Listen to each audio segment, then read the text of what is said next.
अस्सलामुअलैकुम सामीन इकराम। 21 अक्टूबर है। हरियाणा के मेवात इलाके से बहुत ही अहम और बड़ी खबर आ रही है। खबर यह है कि 2018 में ज़िला पलवल के गांव उटावड़ से मरकज़ और मस्जिद की तामीर के इल्ज़ाम में, नाजायज़ फंडिंग से उनकी तामीर करने के इल्ज़ाम में पुलिस ने हाफिज़ सलमान को गिरफ़्तार किया था और इस मामले में 6-7 आदमियों को पकड़ा था। आज पटियाला हाउस की अदालत ने वो तमाम इल्ज़ामात डिस्चार्ज कर दिए हैं। इल्ज़ामात से उन सबको बरी करार दे दिया और कहा कोई इल्ज़ाम नहीं बनता। ये एक बड़ी बात है। दोबारा खुलासा सुन लें। मेवात का ज़िला पलवल है। पलवल से 20 किलोमीटर के फासले पर गांव उटावड़ है। वहाँ मस्जिद की तामीर और मरकज़ की तामीर हुई है। ये तामीर हाफिज़ सलमान ने कराई है। पुलिस ने हाफिज़ सलमान को इस इल्ज़ाम में उठाया था कि नाजायज़ फंडिंग कर रहे हैं, बेवा की शादी कराते हैं, सब नाजायज़ फंडिंग कर रहे हैं। इस इल्ज़ाम में पुलिस ने उठाया था। आज इन तमाम इल्ज़ामात को अदालत ने डिस्चार्ज कर दिया। कहा कोई इल्ज़ाम नहीं बनता है। इन सबको बरी कर दिया एक तरह से। सब 24 घंटे बाद जेल से बाहर आ जाएंगे इंशाअल्लाह। इस सिलसिले में वकील मीर अख्तर हुसैन और सोशल इंडिया न्यूज़ के ख़ास नुमाइंदे मौलाना साबिर कासमी की जो बातचीत तफसीली हुई है वो हम आपको सुनाई देते हैं। आप पूरी खबर सुने, ये भी सुने। इसके बाद जो गुफ्तगू वकील में और मौलाना साबिर कासमी में हुई है वो भी आप मुकम्मल सुने। साबिर साहब। जी सर, जी अब बताइए। इसका एक्चुअली डिस्चार्ज का पर्टिकुलर मीनिंग है दोष मुक्ति। अच्छा, दोष मुक्ति, ठीक है। इसमें आप लिखेंगे बरी कर दिया, बरी को, लेकिन ब्रैकेट में आप डिस्चार्ज लिखिएगा। ठीक है। डिस्चार्ज चार्ज आपको जो होगा आप कहिएगा कि चार्ज पर ही डिस्चार्ज कर दिया। वो पढ़ने वाले उस तरह समझ सकते हैं। हाँ। चार्ज का बहस हुआ, चार्ज के दौरान बहस सुन के ऑनरेबल कोर्ट ने सारे मुलजिमान को दोष मुक्त पाया। अच्छा। और डिस्चार्ज कर दिया। डिस्चार्ज जरूर लिखिएगा। डिस्चार्ज होता है चार्ज पे ही। केस चार्ज लगने से पहले ही देखिए केस का क्या होता है। पहले चार्ज लगाया जाता है, चार्ज के पास गवाही आती है, गवाही के पास बरी या सजा होती है। इसमें चार्ज फ्रेम ही नहीं हुआ। मैंने इसमें एप्लीकेशन लगाई थी डिस्चार्ज की। हाँ। मैंने डिस्चार्ज की एप्लीकेशन लगाई थी कि भाई इसमें कोई चार्ज ही नहीं बनता है। हाँ। एक्चुअली इन्होंने केस क्या लगाया था, दफा 17 का लगाया। दफा 17 और 120B की इन्होंने गवर्नमेंट से सैंक्शन मांगी थी। गवर्नमेंट ने 120 की सैंक्शन नहीं दी।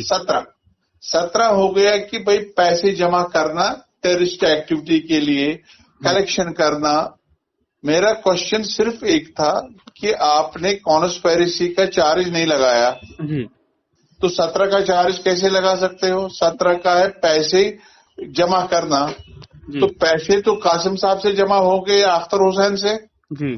तो कहीं तो कलेक्ट होगी ना, किसी से कलेक्ट होगा, वो भी तो फिर कॉन्स्पिरेसी में आएगा जी। वो बहुत खूबसूरती से हो। इसको आप लिखिएगा दोष मुक्त, ब्रैकेट में लिखिएगा डिस्चार्ज। तो वो जो चार्ज है वो चार्ज ही नहीं हुआ, डिस्चार्ज हो गया। चार्ज हुआ ही नहीं। हाँ, चार्ज हुआ ही नहीं और उसी पर डिस्चार्ज हो गया। आगे आप ये कह सकते हैं कि मुलजिमान की तरफ से चार्ज पे बहस हुआ। हाँ। और चार्ज पे ही ऑनरेबल कोर्ट ने डिस्चार्ज किया और तो उसमें और बस डिस्चार्ज करके और NIA के इस इतने बड़े मुकदमे को झूठ पर मबनी पाया।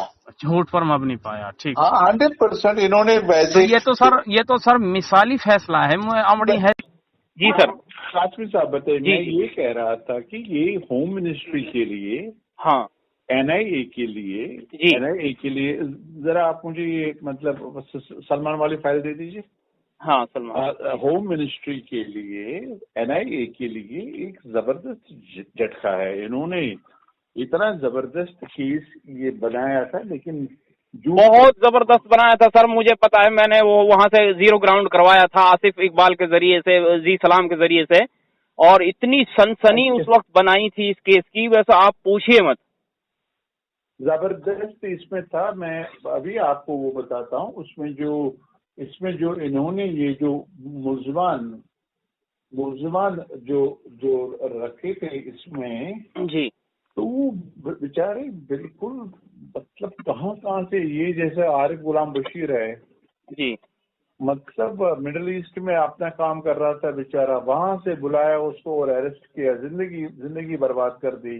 जी जी, सारी की सारी जिंदगी बर्बाद कर दी इन लोगों की। बिल्कुल। इसके साथ सारा का सारा, लेकिन ये तो जज साहब ने बहुत ही बहादुरी का फैसला दे दिया है। और तकरीबन हमने इसमें, आप देखिएगा कब से हम इसमें आर्ग्यूमेंट्स कर रहे हैं, आज ये था। तो इससे पहले हमने इसमें आर्ग्यूमेंट्स कंप्लीट किए थे तकरीबन एक महीने पहले। एक महीने से इसमें ये चल रही है, कॉल वॉल चल रही है, चलते, लेकिन आज जज साहब ने फैसला दिया। कल तक इंशाल्लाह ऑर्डर की कॉपी आएगी, वो हम देंगे। जज साहब ने हमें कहा कि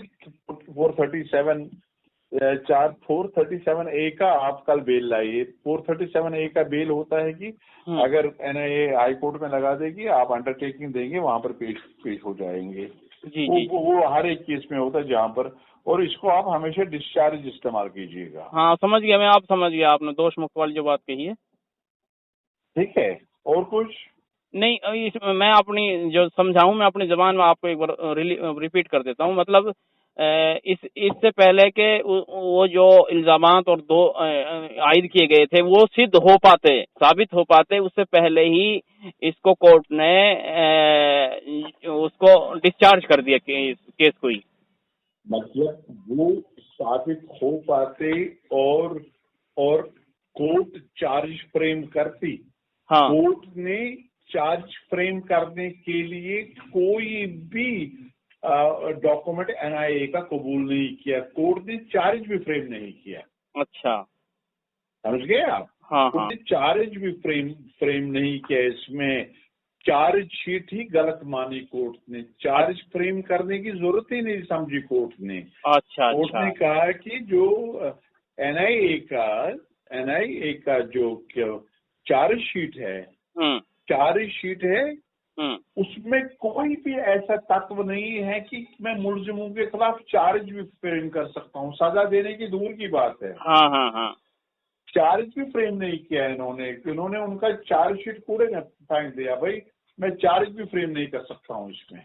सर ये तो बहुत बड़ी जद पड़ेगी इस NIA पे कि जिस तरह की इन्होंने ये NIA के लिए ये इतना, मतलब NIA तो हाई कोर्ट में जाएगी, NIA हाई कोर्ट में जाएगी। अच्छा। लेकिन हाई कोर्ट में भी लड़ेंगे, अच्छी तरह से लड़ेगी। ये हाई कोर्ट तक का ये मामला नहीं है, ये मामला सुप्रीम कोर्ट तक जाने वाला है। हाँ सर, अब मुझे जी हाँ, तो कल ये लोग आएंगे जेल से बाहर? इंशाल्लाह हम पूरी कोशिश करेंगे। इसमें ये इनका कोशिश होगा सरकार का कि इनका बाहर आना थोड़ा सा डिले करेंगे।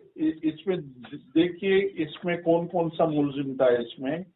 इसमें इन्होंने मुलजिम बनाया था। Accused number 1 Mohammad Dawood. अच्छा, ये मोहम्मद दाऊद साहब है, ये मुस्लिम है, मौलाना मस्जिद में है।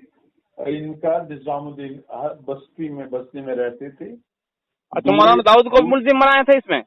हाँ, मोहम्मद दाऊद मुलजिम नंबर 1 है। मौलाना तो इंतकाल कर गए। अच्छा, उसके बाद मुलजिम नंबर 2 मोहम्मद सलीम इलियास मुन्ना। सलमान होगा, सलमान जी?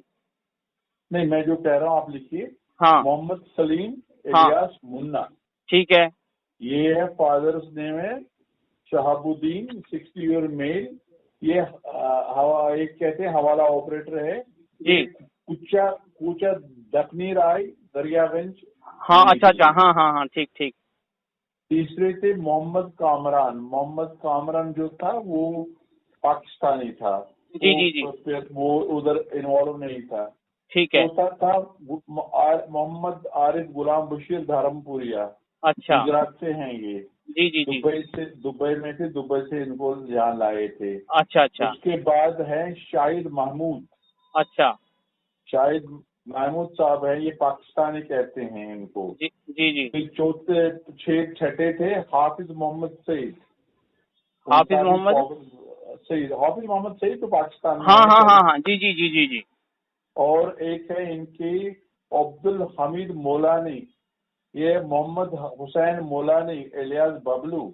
अच्छा। ये है गुलजारपुर सिकर रोड, कुचमान सिटी नगर राजस्थान, ये राजस्थान से हैं। जी जी जी। उसके बाद से सज्जाद अहमद वानी एलियास सज्जाद एलियास बाइल, ये है कमरवारी श्रीनगर के, ये अच्छा। मुलजिम इसमें थे।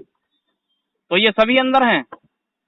सभी अंदर है, लेकिन सिर्फ दो पाकिस्तानियों को छोड़कर। अच्छा अच्छा अच्छा। अब रिपोर्ट जो है खुलासा हुआ, बढ़िया। हाँ ठीक है। बाकी कभी भी कोई बात पूछनी होगा मैं फोन पे अवेलेबल हूँ। तो हाँ ठीक है, शुक्रिया सर। तो कल आपसे मुलाकात करूँ, मैं दिल्ली में ही हूँ, कहाँ हो सकती है? इंशाल्लाह दिल्ली में मेरा ग्रीन पार्क में ऑफिस है। हाँ, आप आ सकते हैं, you are welcome. Green park का ऑफिस है, मैं आपको लोकेशन भी एड्रेस भी भेज सकता हूँ। हाँ भेज दीजिए सर। अच्छा, इस पे आपका व्हाट्सएप है? मैं व्हाट्सएप से यस करता हूँ आपको। ओके।